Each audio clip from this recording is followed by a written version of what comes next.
एक छोटासा जीव समुद्र किनाऱ्यावरनं वाळूतनं अचानक बाहेर येतो. तो बाहेर येऊन डायरेक्ट समुद्राकडे चालायला सुरुवात करतो. चालत जातो. मध्ये बरेच जण त्याला खायचा प्रयत्न करतात, बरेच जण अटॅक करतात. त्याच्यातनं सगळ्यातनं वाचून तो त्या समुद्रात पोचतो. समुद्रात पोचल्यानंतर त्याचं आयुष्य खऱ्या अर्थाने सुरू होतं. पण अंड्यातनं बाहेर येऊन समुद्रापर्यंत जाण्याचा प्रवास हाच सर्वात खडतर असतो. आयुष्याचा संघर्ष अगदी जन्मल्यापासून सुरू होतो. आज आपण अशा एका प्राण्याची कथा बघणार आहोत. ते छोटं पिल्लू जेव्हा समुद्रात जातं तेव्हा अशी अनेक पिल्लं समुद्रात जाऊन मोठी होतात आणि ती परत येतात, परत अंडी घालतात, परत ती समुद्रात जातात. ह्याने पूर्ण एन्व्हायरमेंटल बॅलन्स साधला जातो, निसर्गाचं संवर्धन होतं. आज आपण अशा एका छोट्या कासवाची कथा बघणार आहोत. त्या कासवाचं नाव आहे ऑलिव्ह रिडली टर्टल्स.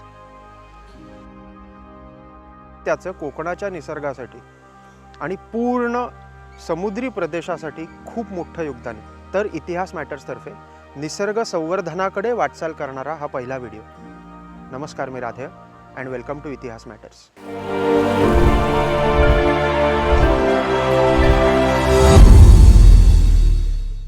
आता ऑलिव्ह रिडली टर्टल्स ह्या बाबतीत सुरुवात करायच्या आधी तुम्हाला आधी बेस समजवून सांगतो की काय येते. मुळात कासवांचे प्रकार 3. एक जमिनीवरचा कासव, त्याला टॉर्टॉइज म्हणतो आपण. त्याचे पाय गोल नखं असतात, डोकं आणि पाय त्याच्या कवचात त्याला ओढून घेता येतात. दुसरा प्रकार आहे तो टेरेपिन, म्हणजे गोड्या पाण्याचा कासव. ते जमिनीवर पण राहतं आणि गोड्या पाण्यात पण राहतं. त्याचे पण पाय गोल, नखं आणि डोकं आणि पाय कवचात आत खेचून घेता येतात. तिसरा प्रकार आहे तो टर्टल, सी टर्टल. त्याला डोकं आणि पाय कवचामध्ये खेचून घेता येत नाहीत. त्याचे पाय कायम बाहेर असतात आणि पाय वल्ल्यासारखे फ्लिपर्स असतात. जगभरात समुद्र कासवाचे एकूण 7 प्रजाती सापडतात. त्यापैकी भारतात 5 प्रकार आढळतात. आपल्या पाण्यामध्ये त्यांचा आढळ आहे, वावर आहे, फीडिंग ग्राउंड्स आहेत आपल्याकडे. पण 5ही प्रकार फक्त अंदमानमध्ये नेस्टिंग करतात. सगळ्यात मोठा आहे तो लेदरबॅक टर्टल, पूर्ण चामड्याची पाठ, काळं किंवा स्लेट ग्रे कलर. त्याच्या अंगावरती पांढरे ठिपके असतात. साधारण 6 ते 6.5 फूट लांबीचं कासव असतं. 600 ते 800 किलोपर्यंत वजन असतं त्याचं. दुसरा मोठा प्रकार आहे म्हणजे लॉगरेट टर्टल. लॉग म्हणजे लाकडाचा ओंडका, लाकडाच्या ओंडक्यासारखं त्याचं डोकं मोठं असतं. तिसरा प्रकार आहे मोठा कासव म्हणजे ग्रीन टर्टल. ग्रीन टर्टल त्याला नाव पडलं म्हणजे ते समुद्र वनस्पती खाऊन गुजराण करतं. त्याची चरबी हिरव्या रंगाची आहे, त्याच्यामुळे त्याला ग्रीन टर्टल नाव पडलं. नंतर चौथा प्रकार आहे तो हॉक्सबिल. हॉक म्हणजे ससाणा. ससाण्याला जशी अशी टोकेरी चोच असते तशी त्या कासवाला चोच असते. ते कोरल रीफ म्हणजे प्रवाळाची जी बेटं आहेत ती साफ करायचं काम ते कासव करत असते. आणि 5वा प्रकार म्हणजे ऑलिव्ह रिडले, सगळ्यात छोटं समुद्री कासव. साधारण 40 ते 50 किलो वजन असतं त्याचं आणि पूर्ण महाराष्ट्र कोस्टला नेस्टिंग करतं ते. मग आपल्याला ऑलिव्ह रिडली टर्टल्स महत्त्वाचे का? तर सर्वात जास्ती नेस्टिंग म्हणजे काय, तर एक मादी समुद्रातनं बाहेर येते आणि ती अंडी घालते आणि ती अंडी घालून मग अंडी हॅच होऊन त्यातनं ते टर्टल्स बाहेर पडतात आणि परत समुद्रात जातात. पूर्ण कोकण किनारपट्टीवर आपल्याला हे टर्टल्स कायम कंटिन्युअसली नेस्टिंगमध्ये सापडतात. साधारणपणे त्यांचा इन्क्युबेशन पिरियड हा 45 ते 60 दिवसापर्यंत असतो. हा डिपेंड्स आता क्लायमॅटिक कंडिशन्सवर असतं. यावर्षी आम्हाला 65 दिवस लागेल. आणि दुसरं म्हणजे त्यांचा सेक्स पिल्लांचा हा टेम्परेचरनुसार ठरतो. कारण जर 26 ते 28 डिग्रीजला टेम्परेचरला अंडी हॅच झाली तर 100% मेल पॉप्युलेशन आहे. हो बरं. 28 ते 30 पर्यंत जर टेम्परेचर राहिलं तर मिक्स पॉप्युलेशन आहे. आणि 30 to 33 पर्यंत जर गेलं तर 100% फिमेल पॉप्युलेशन. हो, कारण हाय टेम्परेचरला फक्त फिमेल सर्वाईव्ह होतं. पिल्लू आत तयार झालं याच्यात की एक शेल ब्रेक करतात. एक शेल ब्रेक केल्यानंतर अंड्यामध्ये कॅव्हिटी तयार होते. वरची वाळू हळूहळू खाली बसायला आणि सुरुवातीला असा वाटीसारखा तो भोवऱ्यासारखा खड्डा असतो. नंतर हळूहळू असा वाडग्यासारखा खड्डा पडतो. वाडग्यासारखा खड्डा झाला की आपण त्याच्यावरती वरती टोपली टाकून ठेवतो. म्हणजे इनकेस त्यावेळी जर पिल्लं बाहेर आली तर ते पब्लिक फिरत राहतं. आणि एकदा झरट्याला सुरुवात झाली की आपण रेग्युलर इंटरव्हल्सने ती टोपल्या उचलून चेक करतो आणि आलेली पिल्लं असतील ती लगेच सोडून द्यायची समुद्रात. आता पाण्यापासून साधारण 50-60 फुटावरती आपण पिल्लं सोडतो, कारण ती पिल्लं क्रॉल करत पाण्यात जाणं अपेक्षित असतं. कारण इथले मॅग्नेटिक फील्ड जी काय आहे ती त्यांना समजायला पाहिजे. कारण असं मानलं गेलं आहे की या किनाऱ्यावरून जे पिल्ली म्हणजे प्रवास सुरू करतं त्या माद्या साधारण 15-16 वर्षांनी ज्या वेळेला त्या वयात येतात त्यावेळेला त्या परत याच किनाऱ्यावरती अंडी घालायला असतात. आणि समुद्र कासवांमध्ये असं आहे की त्यांचे जे नर आहेत ते कधीच म्हणजे पृष्ठभागावर जमिनीवर येत नाही, जमिनीवर कायम पाण्यातच राहतात. क्वचित प्रसंगी एखादा आला तर, पण नाही शक्य. आता मादी कसं याचा हंगाम साधारण नोव्हेंबरपासून सुरू होतो तर मार्च, क्वचित प्रसंगी एप्रिलपर्यंत एक्सटेंड होऊ शकतो. यावर्षी पूर्ण सीझन 1 महिना पुढे गेला होता. आता मादी अंडी कुठल्या किनाऱ्यावर घालते, एक म्हणजे त्यांना काय गरजेचं असतं, एक पूर्ण शांत किनारा, पूर्ण काळोख पाहिजे किनाऱ्यावरती, आणि वर्दळ जेवढी कमीत कमी असेल, ऑब्स्ट्रक्शन जेवढी कमीत कमी असतील, ते माणसांचं म्हणा जनावरांचं म्हणा, तर असे किनारे कासव पसंत करतात. आता मादी कासव पूर्ण भरती रेषेच्या बाहेर चालत येते कोरड्या वाळू, मागच्या पायाने खड्डा खणायला सुरुवात करते. जर तिला तो खड्डा योग्य वाटला तरच ती त्याच्यात अंडी घालते, अन्यथा तो खड्डा स्किप करून दुसरा खड्डा मारायला सुरुवात करते. जोपर्यंत तिचं समाधान होत नाही तोपर्यंत ती खड्डे खणत जाते. त्याच्यात जर ती डिस्टर्ब झाली तर ती परत पाण्यात निघून जाते. ती त्या बीचवरती दुसरीकडे अटेम्प्ट करेल, किंवा तो दिवस स्किप करून दुसऱ्या दिवशी परत अटेम्प्ट करेल. अंडी घालून झाल्यानंतर कासव तो खड्डा पूर्ण बुजवतो आणि निघून जातं पाण्यात. त्यांच्यात मातृत्वाची भावना नाही. आणि एक फिमेल एका सीझनमध्ये 3 अटेम्प्ट करते. पहिल्या वेळेला साधारण 100 ते 150च्या आसपास अंडी असतात, दुसऱ्या वेळेला 90-100, आणि तिसऱ्या वेळेला अगदी कमीत कमी यावर्षी एखादा 3 अंडी मिळाली होती. 3 पासून 25-30-40 पर्यंत अंडी घालते. त्याच्यानंतर मग ते निघून जाते. तोपर्यंत इथल्या जवळपासच्या बीचच्या जवळपासच राहतात त्या, म्हणजे त्यांना तेवढं ट्रॅव्हलिंग कमी करायला लागतं. आता आपण काय करतो, आपण रेग्युलर इंटरव्हल्सने बीचवरती पेट्रोलिंग करतो. तो कासवाचा ट्रॅक दिसला की आपण तो ट्रॅक फॉलो करतो. काठीने असं हळूहळू पोचत राहायचं. जिथे नेसचं ओपनिंग असेल तिथे काठी पटकन खाली जा. तिथली वाळू बाजूला करायची, बकेटमध्ये खाली वाळूचा थर घालायचा, त्याच्यावरती ती अंडी व्यवस्थित ठेवायची. अंड ठेवायचं म्हणजे लिटरली ठेवायचं, कारण ते अंड जर पडलं तर खराब होतं.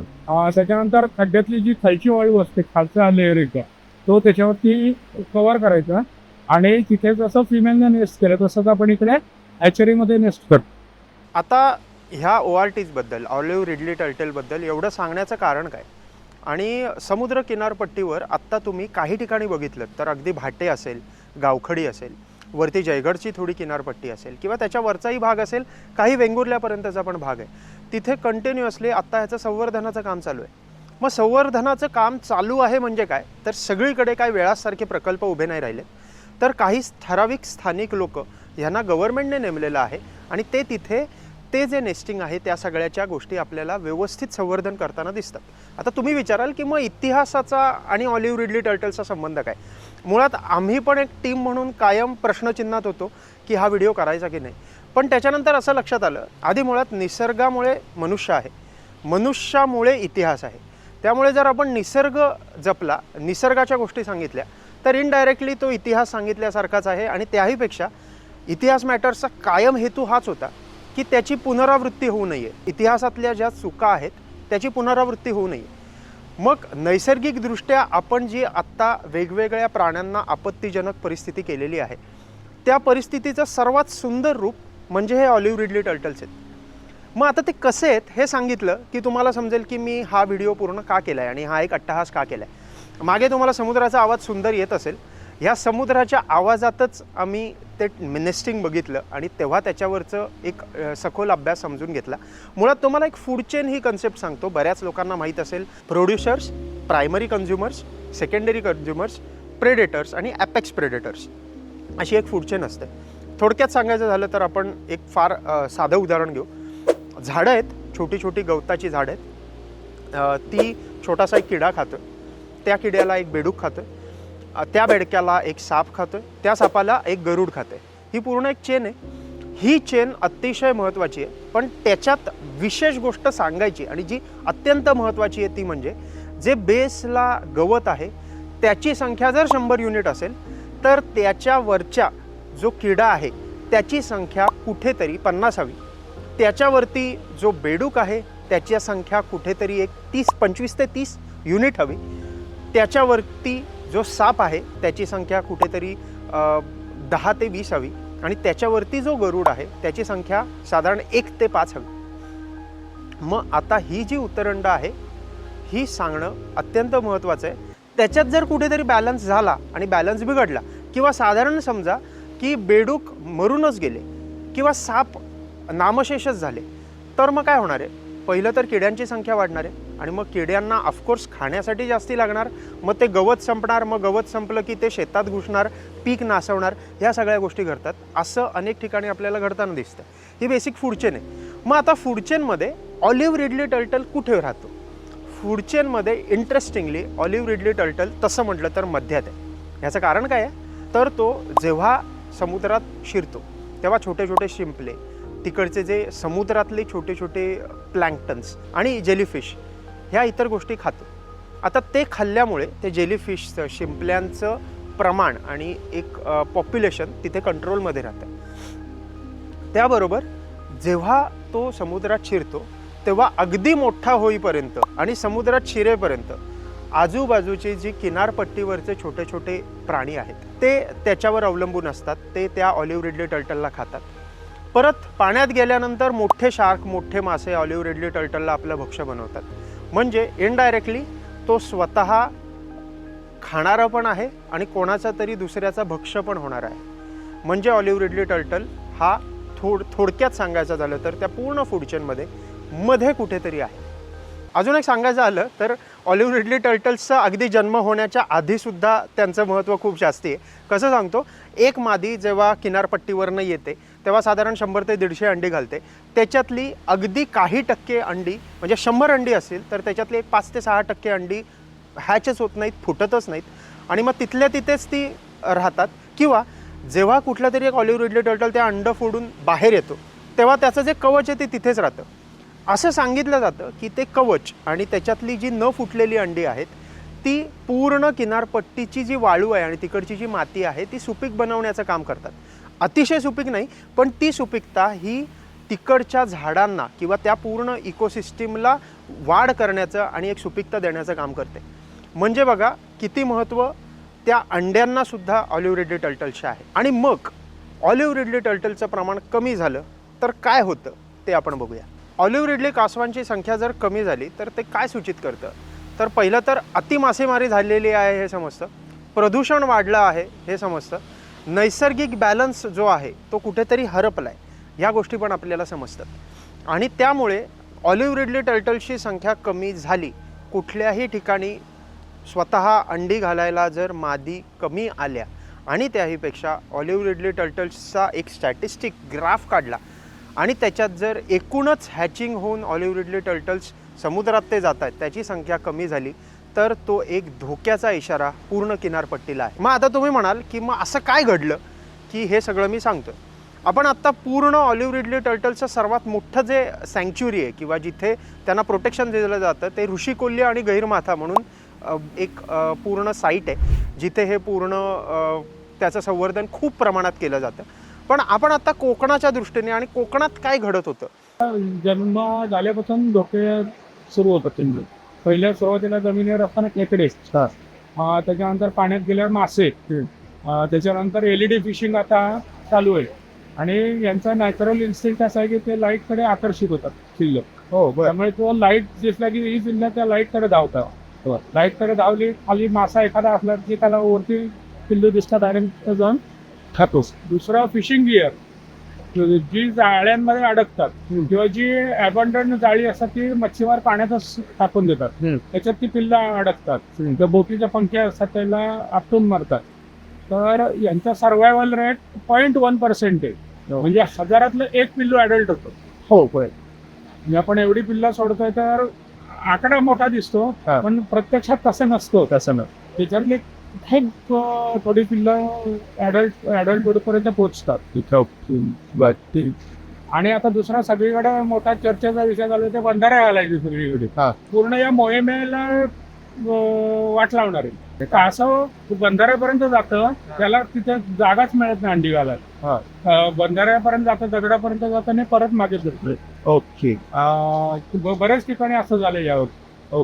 बंधाऱ्यापर्यंत जातात, पुढे त्यांना पलीकडे जायला चान्स पडत नाही, त्यामुळे ती मग आता असे कुठलं आपल्या आसपासच्या ठिकाणी जिथे बंधारा भाट्यात आहे ना. हा, भाट्यात साधारण गेल्या वर्षी 25 घरटी झाली होती, यावर्षी फक्त 2 घरटी झाली. म्हणजे कासव येऊन परत गेली, केवळ जागा न मिळाल्यामुळे. सर्वात मोठं कारण ते म्हणजे स्थानिक लोकच आहेत. कोणालाही इथे दोष देणं हा मुद्दा नाही आहे, पण घडत काय होतं हे मला सांगायचं आहे. आता ते खूप कमी प्रमाणात घडतं. पहिलं तर अशी जेव्हा मादी समुद्रातनं इकडे येते आणि समुद्रातनं इकडे येऊन ती जेव्हा अंडी घालायला किनारपट्टीवर येते, मॅक्झिमम माद्या ह्या नेटमध्ये अडकत आहेत.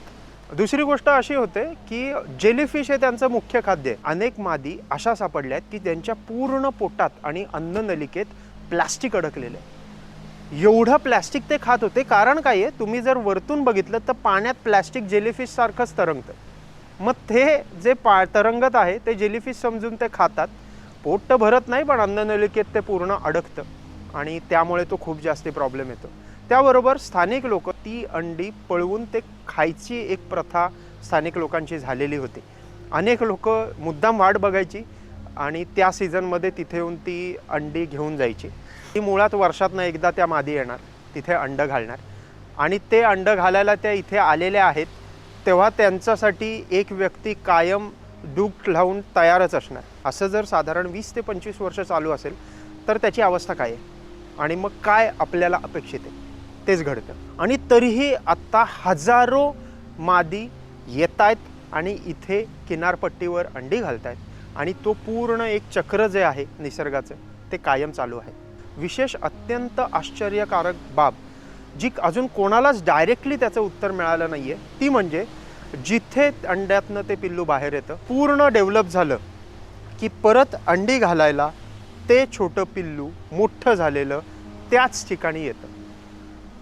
एवढं ॲक्युरसी, एवढं परफेक्ट अलाइनमेंट आणि मॅग्नेटिक फील्डचा अंदाज घेऊन इथपर्यंत येणं हे आश्चर्यकारक आहे. हे एक निसर्गाचं नवल आहे आणि तेही आपल्याला बघायला मिळतं.